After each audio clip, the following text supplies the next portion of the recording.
Hello, everyone.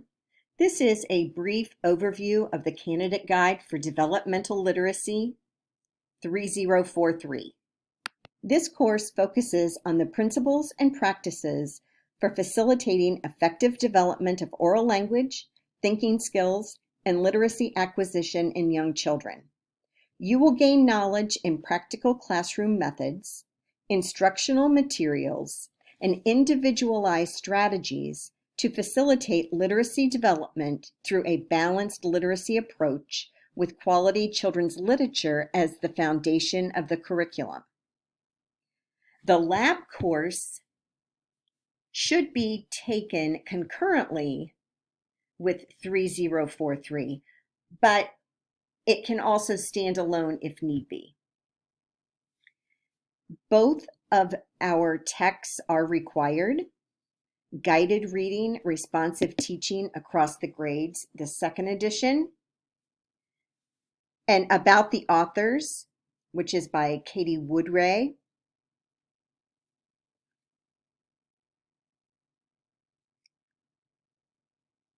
Many of you already know the attendance policy for MVNU. You must make one substantial post during the academic week to be considered present. That substantial contribution could be posting to a discussion forum, submitting an assignment, a video, any activity that's required for that specific week. If you fail to meet the requirement, you will be counted as absent for that instructional week. We do have 8 weeks in this course, so if you are absent more than twice, you're not going to pass the class. Our instructional week begins Monday at 12:01 a.m. and ends on Saturday at 11:59 p.m. Late work policy. I do accept late work with a 10% per day point deduction. If you are turning in late work, it's your responsibility to notify me that you have turned it in. I don't go back and look to make sure that you've submitted something that you missed. That's your responsibility to let me know. There is no work accepted after the last night of class unless an incomplete has been requested and approved prior to the last night of class. Here are the course objectives, which I am not going to read to you. You can do that on your own.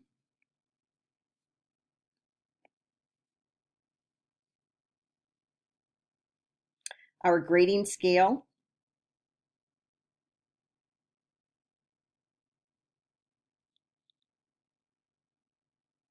All right. Here are the area where the rubrics are going to be found. Each week you're going to have discussion forums. Each of your initial posts to a discussion should be written in a scholarly voice, follow APA 7 guidelines, and be in the 250-500 word range unless otherwise indicated.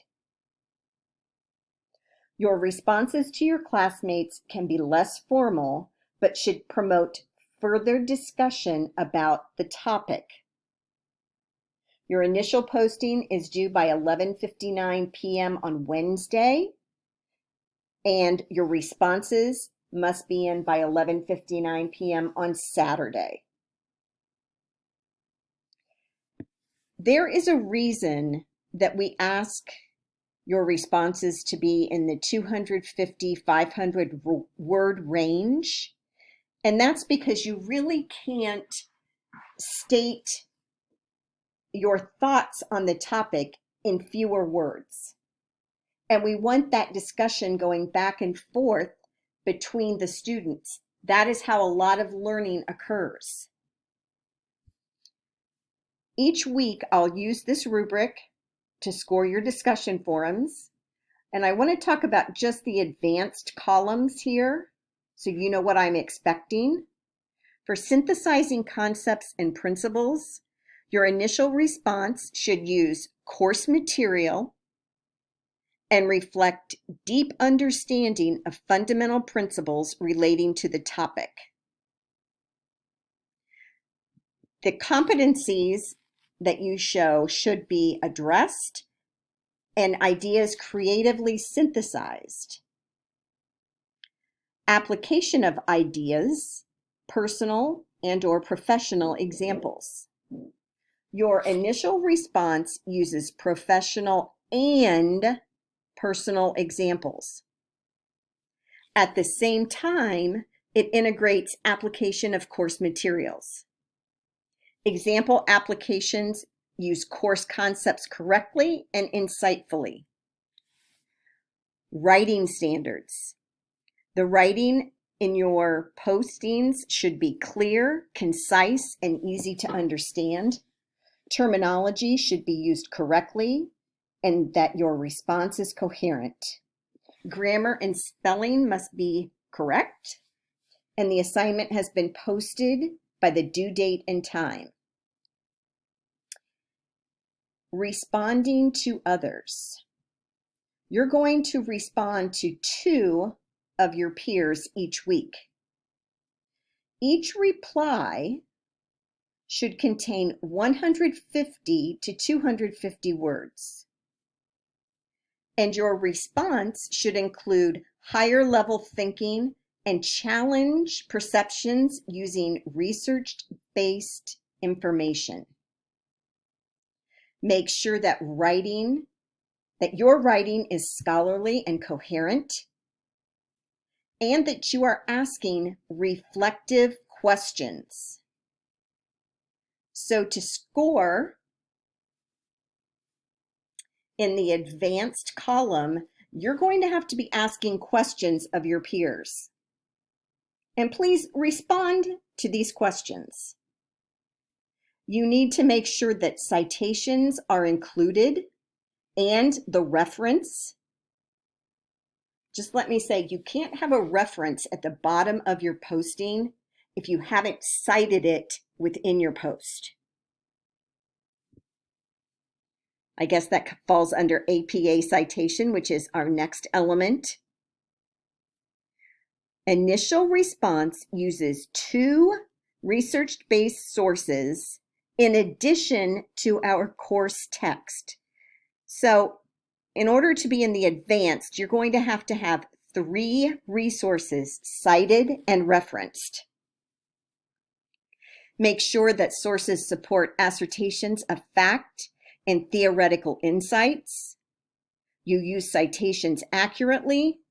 Opinions are held to a minimum unless requested.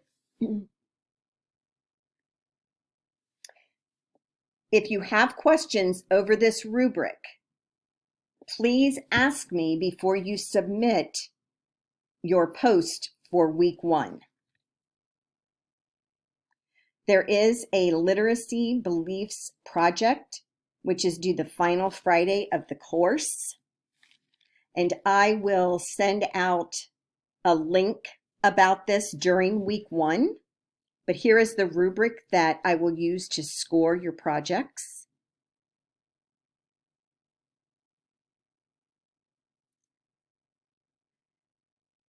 Students who qualify and desire accommodations in this course due to a disability, it's your responsibility to contact the Center for Student Services, and it's your responsibility to let me know what your accommodations are.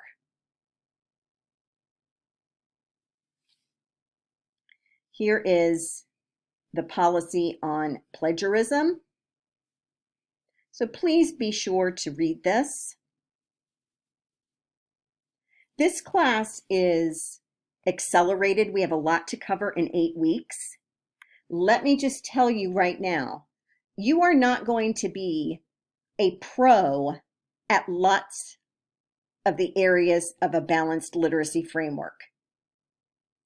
It takes a long time to become a pro those elements. So don't be hard on yourself if you don't understand something. Please ask me.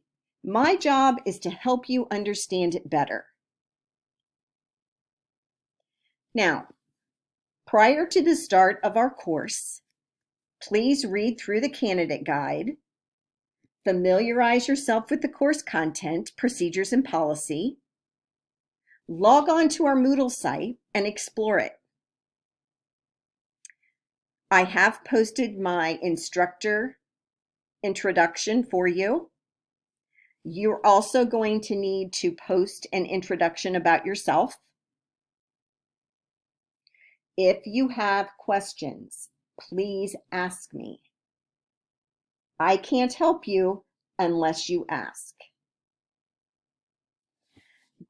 By the end of the first week, please send me an email confirming that you have read and understand the course expectations as outlined in this candidate guide.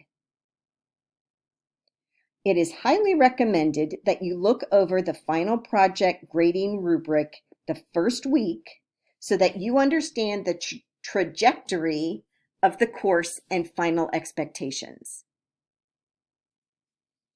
And here is each week.